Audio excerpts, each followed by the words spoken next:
Caros irmãos e irmãs, muito bom dia para todos. É com muita satisfação que eu venho ao Centro Espírita Emmanuel, essa casa fundada nas bases legítimas da doutrina espírita.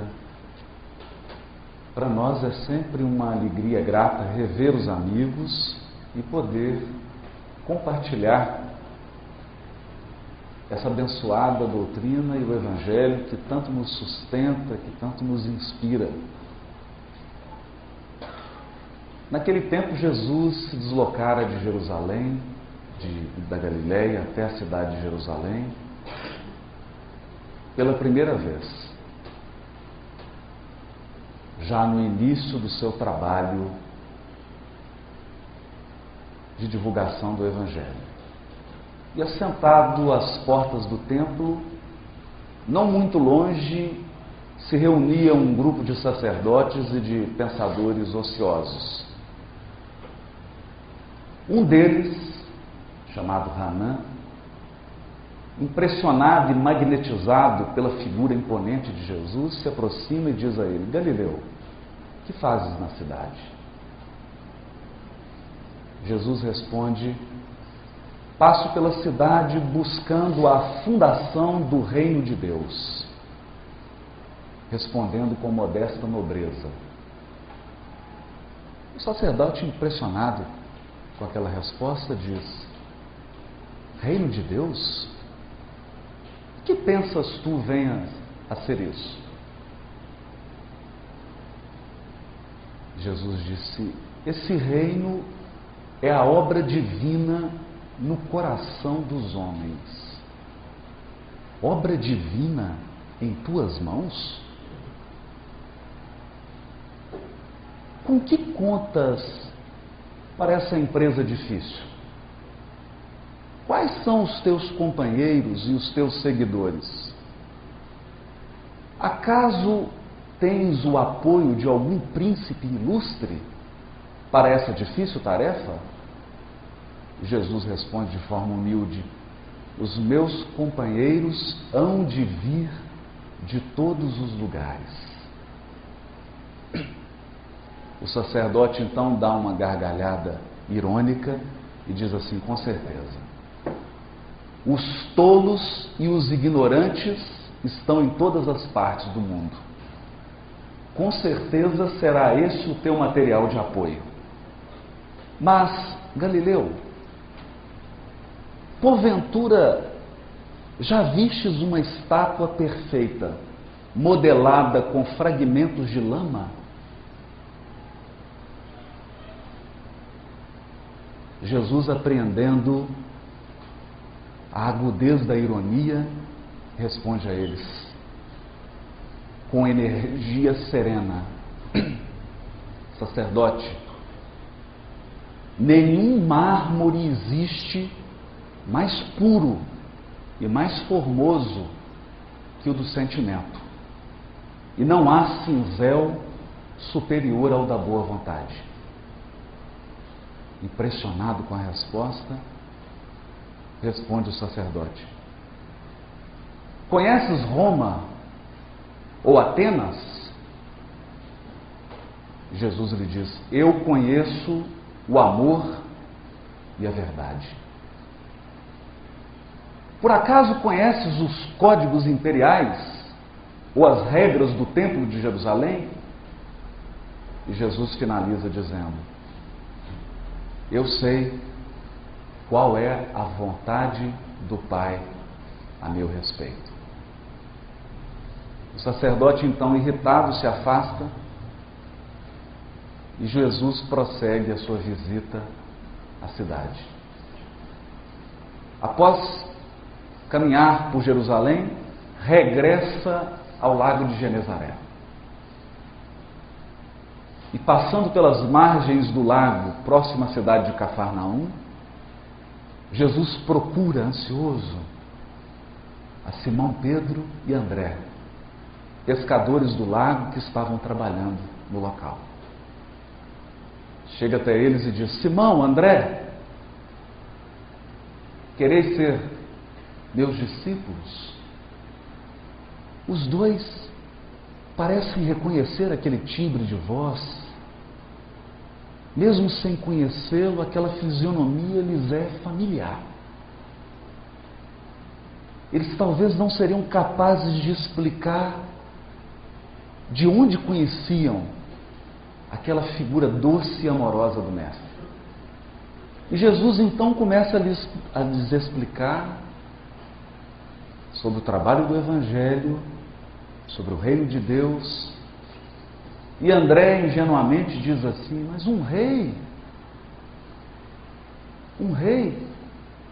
Cafarnaum tem tão poucas casas. E Simão Pedro, qual se for uma criança ingênua que quisesse demonstrar boa vontade, diz assim: não, André, o lago é grande, há muitas cidades, o reino poderá abranger a todas elas. Jesus então sorri e adia prazerosamente as explicações. Começava o trabalho apostólico. Andando mais um pouco, ele chama Levi, que se transformaria depois no apóstolo Mateus, e assim vai reunindo um a um, até se formar o colégio dos 12. Formado o colégio dos apóstolos, Jesus começa a obra de implantação do reino de Deus. Na visão dos apóstolos, que esperavam um reino físico, uma obra exterior, mas o Mestre, na verdade, procurava construir por dentro. Esse reino, disse ele ao sacerdote, é a obra divina no coração dos homens. E durante os 3 anos em que educou os apóstolos, Jesus sempre procurava modelar essa grande estátua, esse grande mármore que é o nosso sentimento. Muitos anos depois, Alta de Souza, no livro Parnaso de Além Túmulo, escreveria a poesia Mensagem Fraterna, retomando o tema: meu irmão, tuas preces mais singelas são ouvidas no espaço ilimitado, mas sei que às vezes choras consternado ante o silêncio da força que interpelas. Volve ao teu templo interno e abandonado, a mais alta de todas as capelas, e as respostas mais lúcidas e belas hão de trazer-te alegre e deslumbrado. Ouve o teu coração em cada prece.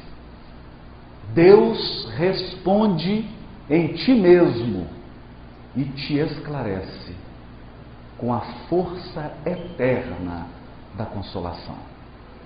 Compreenderás então a dor que te domina, sob a linguagem pura e peregrina da voz de Deus em luz de redenção. Sempre o coração. Sempre o coração. O reino de Deus é obra divina dentro de nós. Dentro de nós. Não obstante a ironia e a petulância do sacerdote Hanan, onde está a velha Atenas? Escombros, ruínas. Onde está a Roma antiga? Ruínas. Onde procurar as civilizações do passado com as suas glórias, com seus exércitos? Tudo se transformou em ruínas. Onde os generais poderosos, todos foram obrigados a atravessar as portas do túmulo. Todos os poderes, toda a grandeza, toda a riqueza humana passa com uma velocidade vertiginosa. A única coisa que permanece é aquilo que nós construímos portas adentro do coração.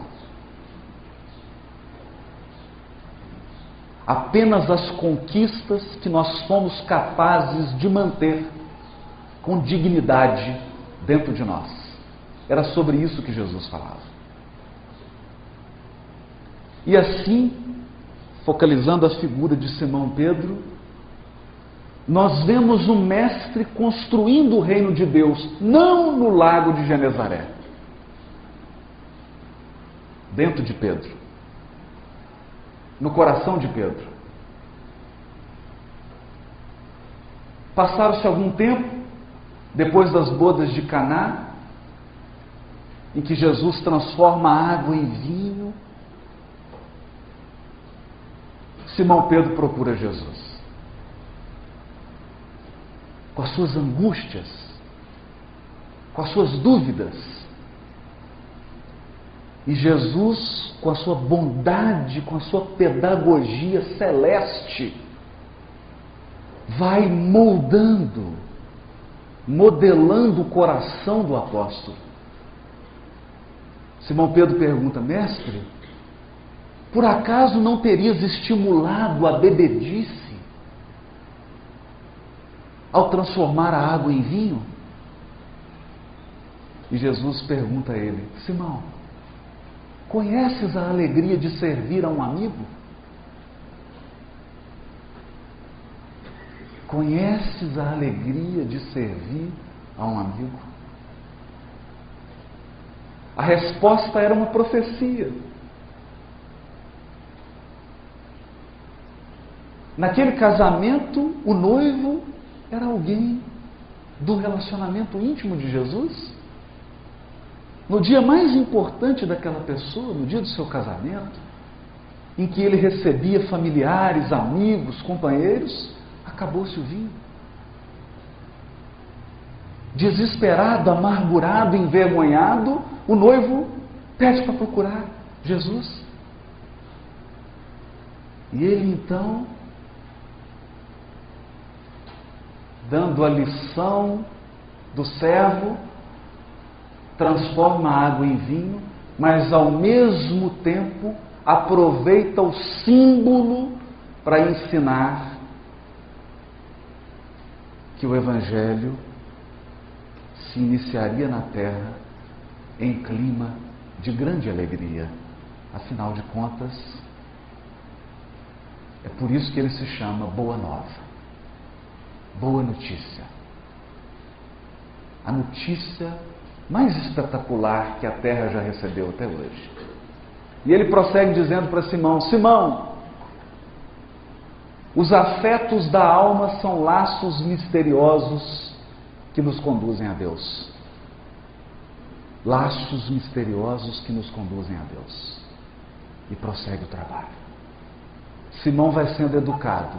De início, um apóstolo rude, apressado, nervoso, não sabia dosar a energia, se excedia facilmente. No final do ministério, Jesus pergunta: o que eles dizem sobre o Filho do Homem? Uns dizem que você é Jeremias, outros dizem que você é Elias. E vós? Que dizeis? Agora, o coração amadurecido de Simão Pedro, o coração já cinzelado pela boa vontade: tu és o Cristo, o Filho do Deus vivo. Bem-aventurado és tu, filho de Jonas, porque não foi a carne nem o sangue que te revelou, mas meu Pai que está nos céus. mas ainda frágil, qual se for uma criança que ainda necessitasse de ser fortalecido. Simão Pedro oscila quando Jesus começa a descrever os quadros da crucificação que o aguardavam. E Simão diz: mas mestre, não vás, não pode sofrer. E Jesus o repreende: afasta-te de mim, Satanás. Afasta-te de mim, adversário. Advertindo Simão Pedro sobre os problemas da oscilação. Ora nós estamos sintonizados com as forças superiores da vida, ora nós estamos sintonizados com o egoísmo que nos é peculiar, com a incompreensão da vontade de Deus a nosso respeito. Como diria o sacerdote: conheces os códigos do império e as regras do templo? E lhe responde Jesus: conheço a vontade do Pai a meu respeito. Porque se o reino de Deus é obra divina em nosso coração, Deus quer sempre o melhor. Sempre o melhor. Mas o melhor nem sempre é o que queremos. Porque se nós sempre quiséssemos o melhor na nossa jornada evolutiva, nenhum de nós enfrentaria expiação e dores. É por escolher o pior que nós atraímos sofrimento para a nossa senda espiritual. Ali Jesus ensina a submissão à vontade divina. E se encaminha para Jerusalém, para a festa da Páscoa, todos sem entender, sem perceber que aquela seria a última Páscoa ao lado de Jesus encarnado. Mas o Mestre sabia e diz aos apóstolos: desejo ardentemente comer essa Páscoa convosco. Aquele amor de Jesus, aquele afeto sem limites, que desejava se despedir daquelas crianças espirituais que Deus colocou nas suas mãos para serem educadas. Na ceia, ele adverte Judas. Diz explicitamente para ele que o único enganado era o próprio Judas. Jesus sabia exatamente o que se passava no coração de Judas. Mas qual era o plano de Judas? Em que consiste a traição de Judas? Humberto de Campos explica com detalhes. Judas olhava para Jesus e não entendia a mansidão do Cristo. Ele acreditava que Jesus era lento, tímido nas suas resoluções.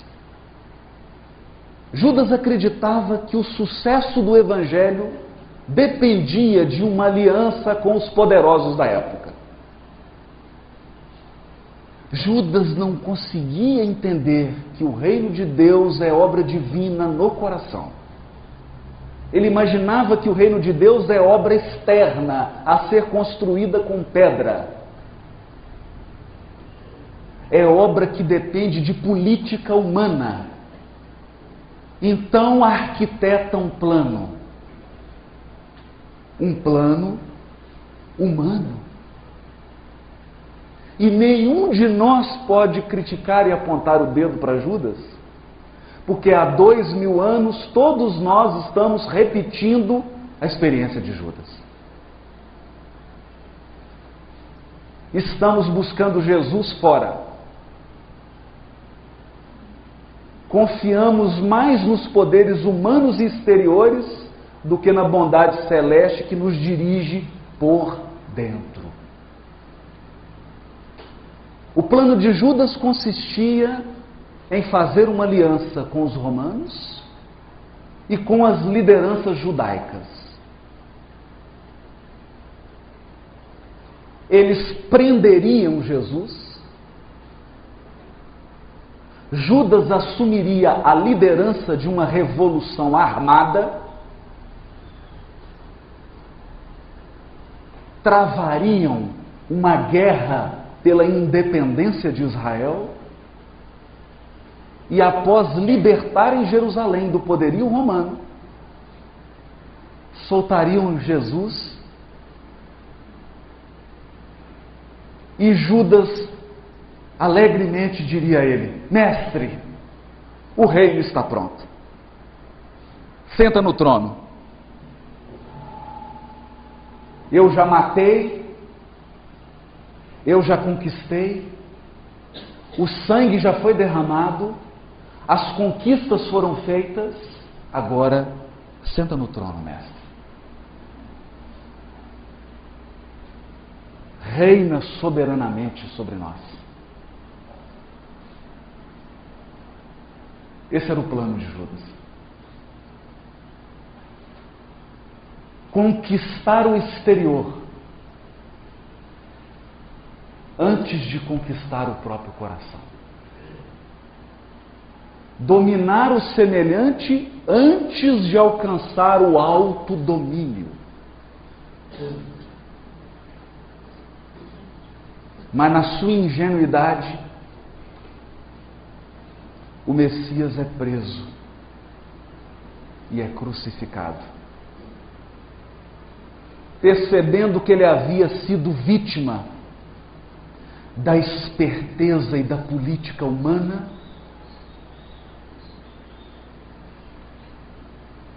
com um remorso gigante,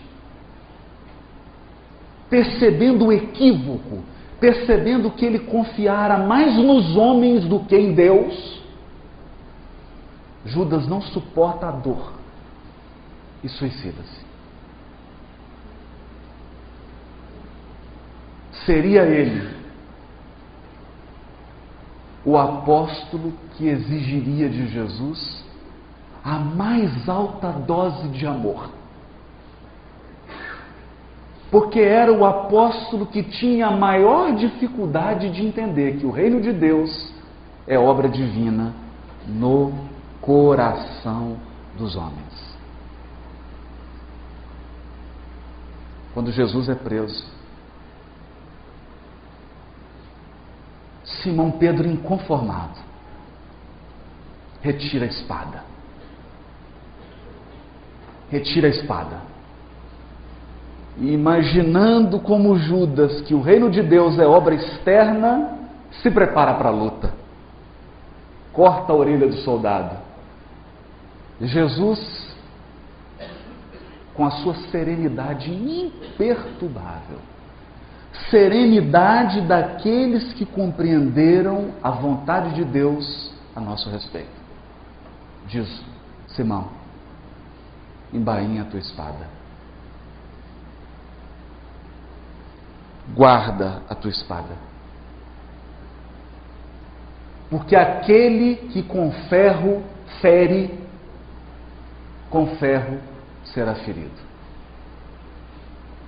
Resumindo, é como se Jesus dissesse para ele assim: Simão, você acaba de perder uma orelha.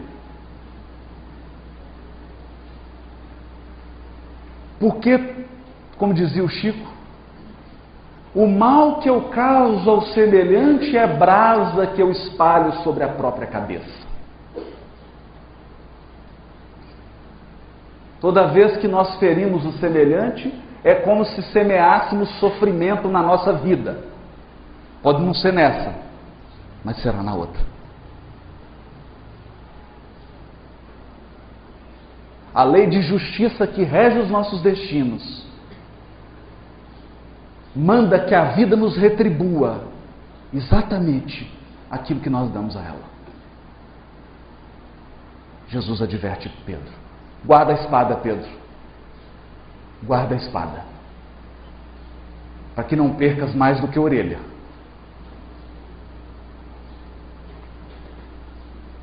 Momentos antes, em conversa com os discípulos, Jesus já havia advertido Pedro. Perguntou para ele: Pedro, tu me amas? Amo, Senhor. Amo. Então cuida das minhas ovelhas, Pedro. Pedro, tu me amas? E Pedro já ficou desconcertado. Amo, Senhor. É claro que eu te amo. Então cuida das minhas ovelhas, Pedro. E pela terceira vez: Pedro, tu me amas? 3 vezes.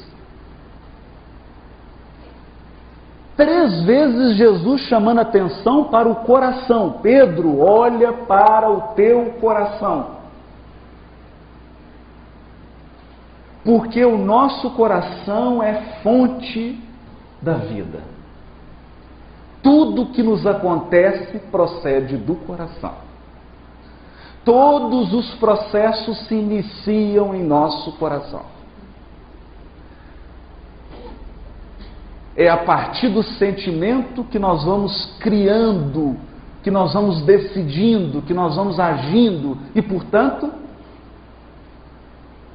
vamos determinando o que nos ocorrerá. Pedro pedia para Jesus: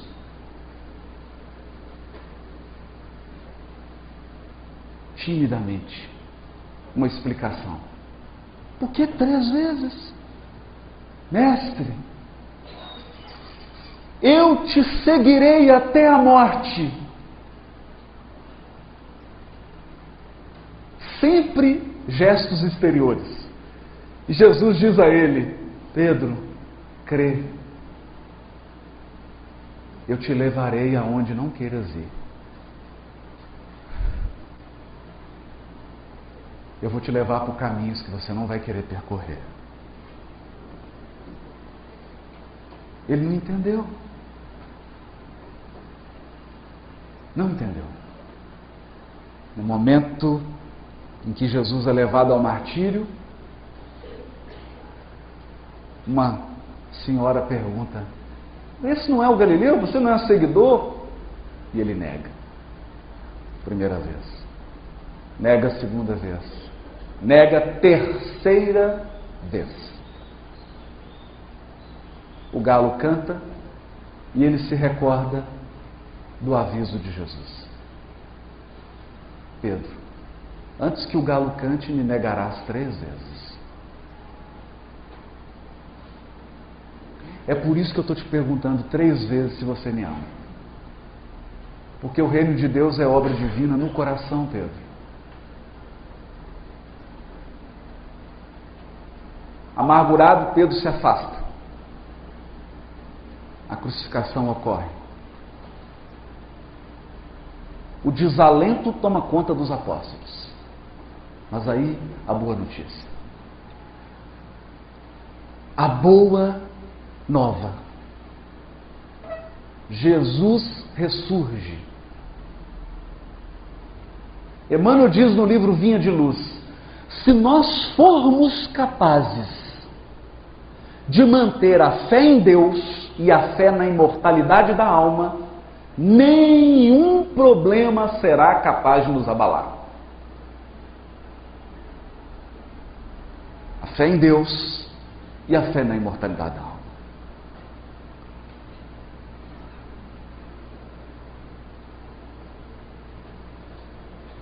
Como diz Maria de Nazaré, tudo passa.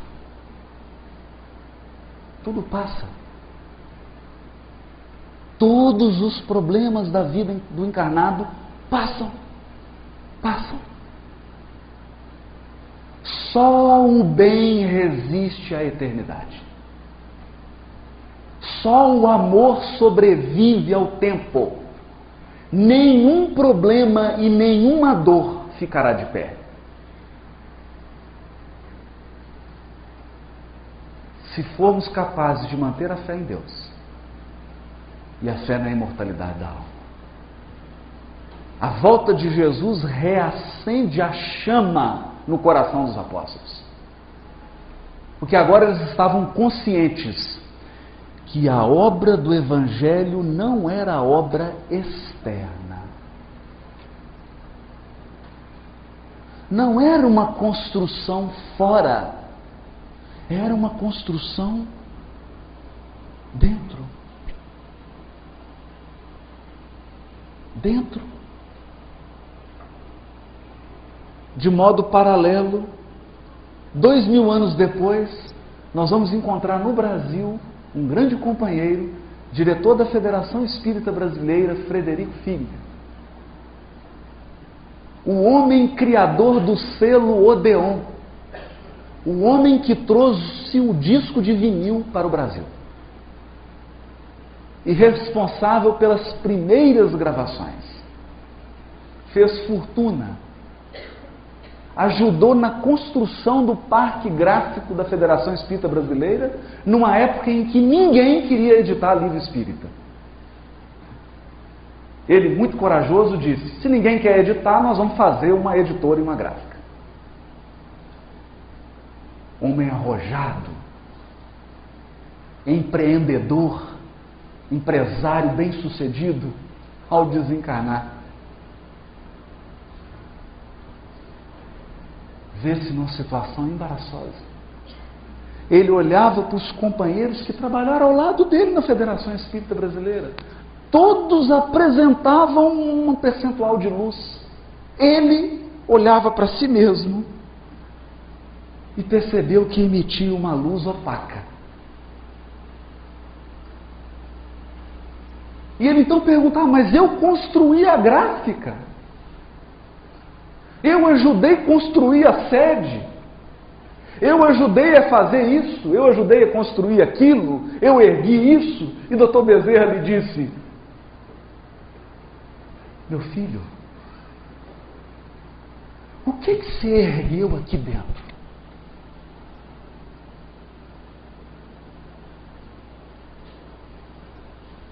O que você construiu aqui dentro, meu filho? Ele entendeu. Ficou tão sensibilizado que disse: mas eu preciso contar isso para os encarnados, eles precisam saber disso. Está todo mundo enganado lá na Terra, como eu. Veio a Uberaba, ansioso, nervoso, queria escrever. E Emmanuel coloca ele numa fila de espera, para que ele treinasse a paciência. E ele reclama? Reclama. Olha, esse rapaz está aí, eu sou espírita há quantos anos? Esse rapaz está aí, tem 2 anos só, já está escrevendo um livro, esse tal de André Luiz. E os benfeitores, com toda a paciência, Jacó, ele se deu o pseudônimo de irmão Jacó. Ele era um judeu. Jacó, tenha calma. Você precisa sintonizar-se com o médium. Você precisa entender o sistema de trabalho aqui. E ele então escreve a belíssima obra Voltei. Com um único propósito: contar para cada um de nós encarnados que quando você desencarna, o que conta não é o que você fez fora, é o que você construiu dentro.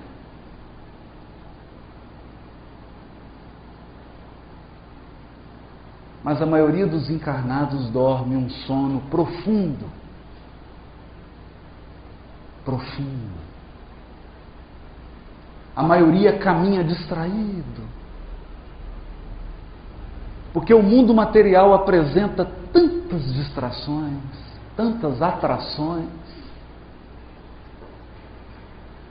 que o nosso espírito se distrai. Voltando a Simão Pedro. Jesus, em espírito, diz a ele: Simão, vá a Jerusalém, funda uma casa e recebe os assistidos. E começa o trabalho. Qual trabalho? Onde está a casa do caminho em Jerusalém? Onde? Será que se nós tomarmos um avião e formos a Jerusalém, nós encontraremos a casa do caminho fundada por Simão Pedro? Não. Não existe mais.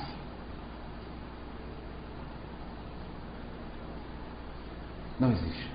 Nem ruína. Porque quando Jesus pede a Simão para construir a casa do caminho, ele não pedia uma obra externa, ele queria construir por dentro. Ele sabia que o trabalho que Simão realizaria era um trabalho para aperfeiçoamento do próprio Simão Pedro.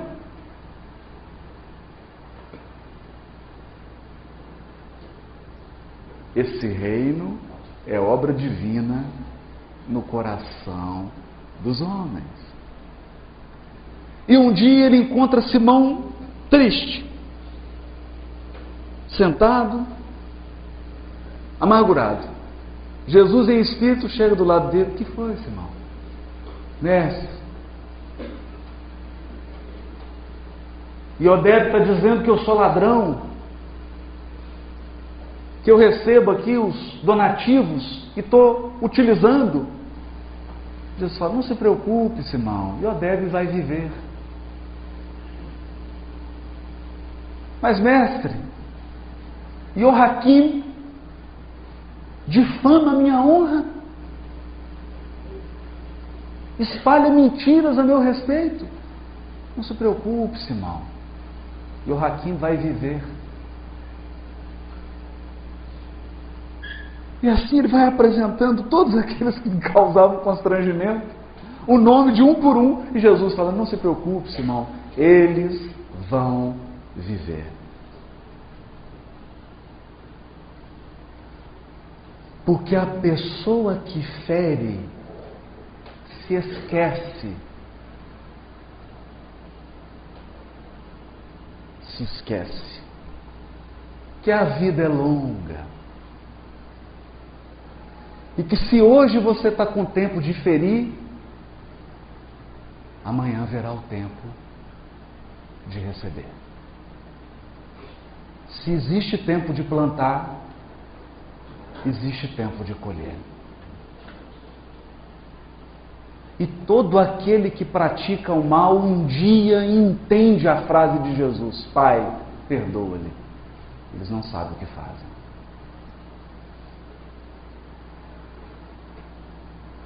Se o assassino soubesse a expiação que o aguarda numa futura encarnação, ele não mataria. Se o suicida soubesse os sofrimentos que o aguardam na recuperação, ele jamais daria cabo da vida. Se nós soubéssemos as lágrimas que vamos derramar em decorrência do sofrimento que causamos, ninguém se disporia a semear o mal, o sofrimento. Eles vão viver. Passado um tempo, a tarefa se acentua. Simão Pedro mal tinha tempo para as refeições, tamanha quantidade de necessidades que ele atendia. E certo dia ele estava cansado.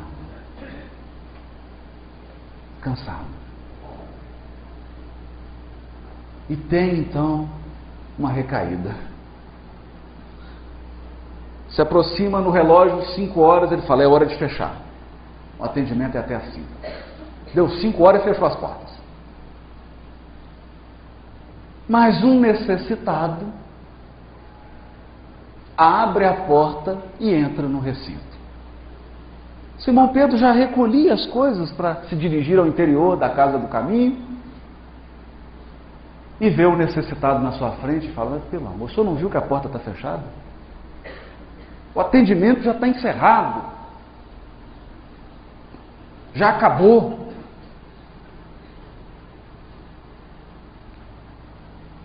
O necessitado retira a túnica, era Jesus.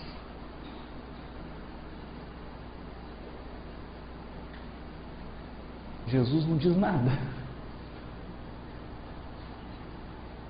Apenas dirige um olhar triste para Simão Pedro. E o apóstolo se sente tão envergonhado que entra num choro convulsivo.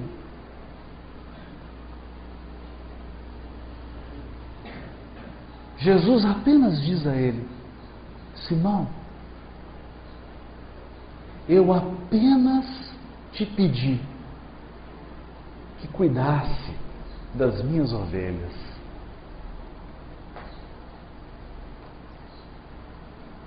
Simão coloca o rosto entre as mãos, chora como uma criança. Quando ele termina o pranto, Jesus não estava mais no ambiente. O tempo passa. Prisões, perseguições, Jerusalém é destruída. Simão se transfere para Roma,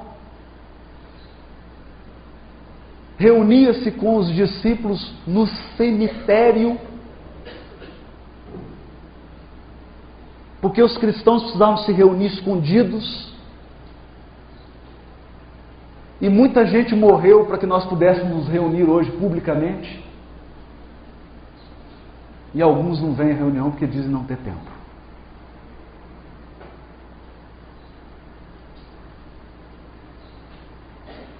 Realiza o seu trabalho. Ali ele já contava com 80 anos de idade. Era um ancião. Cabelo branco, forças físicas se esvaindo. Já não tinha a energia do passado. Mas o coração do apóstolo já não cabia no peito. Jesus havia construído uma obra divina que nenhum de nós é capaz de ver. Construiu dentro de Simão. Ele estava no cemitério, entram os soldados, algemam Simão, levam para o cárcere. O choro das mulheres, das crianças, dos velhos, que acompanhavam aquela cena, viam aquele homem que eles consideravam um avô, um ancião, que mal tinha forças para caminhar. E aqueles soldados fortes, aquela truculência, aquela violência, com um homem daquela idade. Ninguém era capaz de entender essa maldade do ser humano. Simão é conduzido e ele caminha cansado, é retirado da prisão para o martírio. Seria assassinado na frente de todos os companheiros. De passo lento, vacilante, mas firme, Simão não pensava em si. Ele caminhava fazendo uma prece a Jesus, pedindo ao Mestre que enviasse à vinha do mundo trabalhadores mais fortes do que ele. Porque ele chegava ao fim, precisava que outros continuassem o trabalho. Ele então rogava ao Mestre que enviasse trabalhadores jovens, fortes. Mas não era só isso. Enquanto caminhava para o martírio, Simão foi envolvido por uma profunda saudade de Jesus.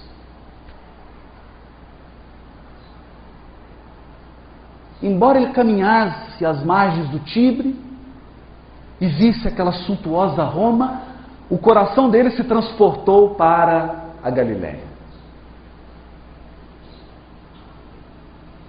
E ele começou a recordar as flores de Betsaida,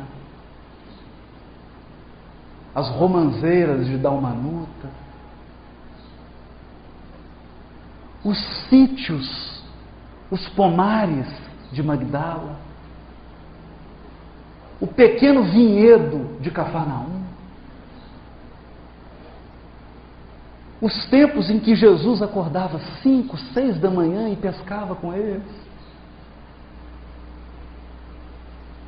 E eles podiam usufruir da convivência com Cristo. Naquele momento, o que ele mais sentia era a saudade de Jesus. Uma profunda saudade. Nem percebeu que eles o colocaram sobre um madeiro, pegaram um martelo e pregaram ele numa cruz. Tamanha era a sua saudade, tamanha era a lembrança, que ele não percebeu. E ele ficou absorvido naquele clima de nostalgia e também não percebeu que as horas passavam. E ele não morria. A única coisa que ele percebeu: Sertório Aniceto, um pretoriano, um soldado do exército romano, que proferia impropérios, zombava de Simão, dizia que ele era um ladrão, um imundo, um sujo. Mas Simão estava tão absorto que nem se deu conta de tamanha agressividade gratuita.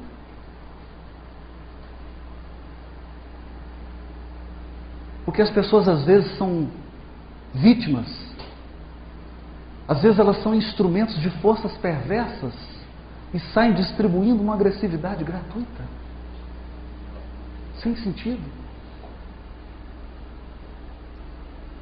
Percebendo que Simão não morria, Sertório tomou uma pedra grande nas mãos,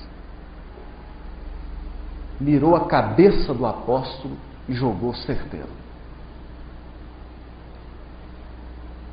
Quando aquela pedra atingiu a cabeça do apóstolo, começou a jorrar sangue. A única coisa que Simão sentiu foi um torpor. Um torpor. Alguns minutos de confusão e Simão se sente fora do corpo físico. Ao lado, os restos, o que sobrou daquele corpo físico. Simão desencarnara. Mas para sua surpresa e espanto, abre-se um caminho luminoso e ele vê uma figura como se fosse uma estrela que se materializasse. Em questão de segundos, ele percebe a presença do Mestre ao seu lado. Era Jesus que vinha buscar Simão. Ele o aconchega ao coração e o leva, qual se for uma criança bem amada. Simão é levado para regiões celestes. Lá ele tem oportunidade de descansar.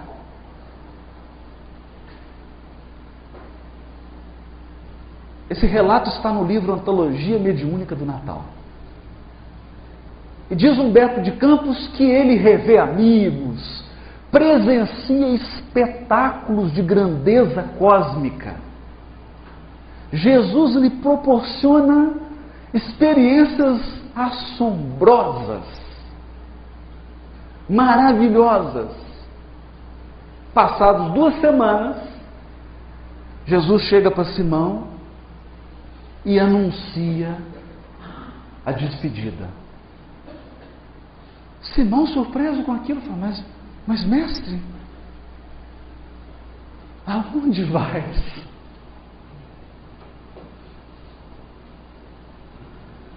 Antes da crucificação, Pedro pergunta a Jesus: mestre, aonde vais? E ele responde: crê, te levarei aonde não queiras ir. Jesus é crucificado. Anos depois, Simão Pedro também, segundo a tradição, de cabeça para baixo. E os pés que Jesus lavou, as mãos que Jesus tocou, apontavam para o céu. Agora de novo: mestre, aonde vais? Jesus então aponta uma região escura e diz assim: Simão, descansa o quanto quiseres nessas paragens que preparei para te receber. Mas no meu caso, Simão, não descansarei enquanto houver um gemido na terra. Enquanto houver um gemido na terra, Simão, não me será lícito descansar. Simão se levanta e diz: mestre, eu também não.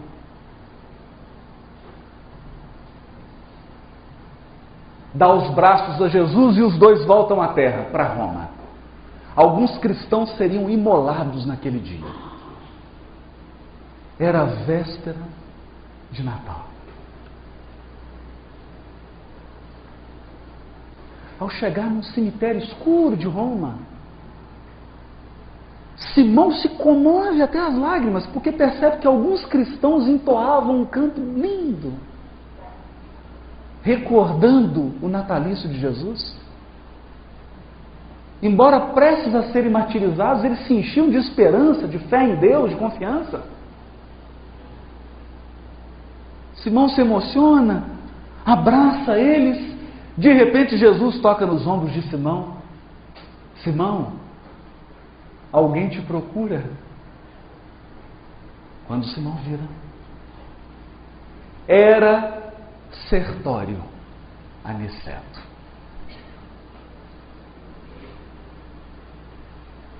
O pretoriano que atirara a pedra na cabeça de Simão.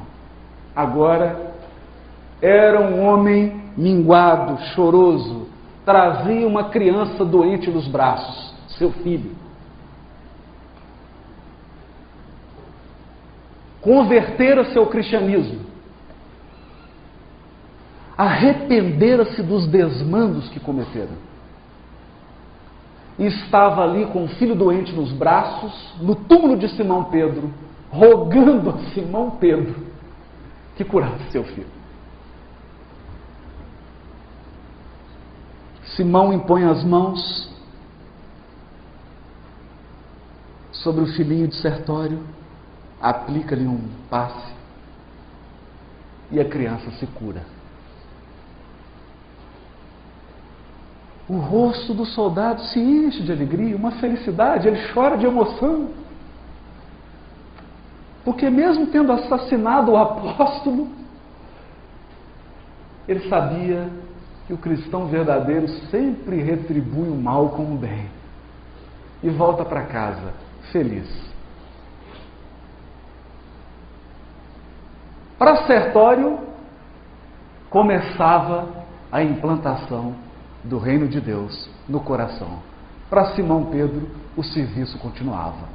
Para cada um de nós, fica agora, nas vésperas de Natal, o convite para a implantação do reino de Deus em nós. Muito obrigado. Bom dia para todos.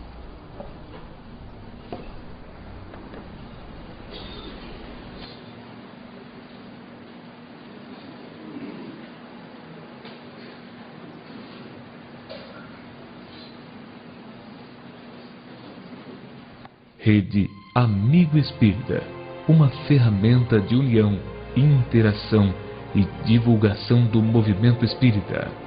Acessem www.amigoespírita.ning.com e confira nosso acervo disponível. Rede Amigo Espírita, divulgando, instruindo e unificando.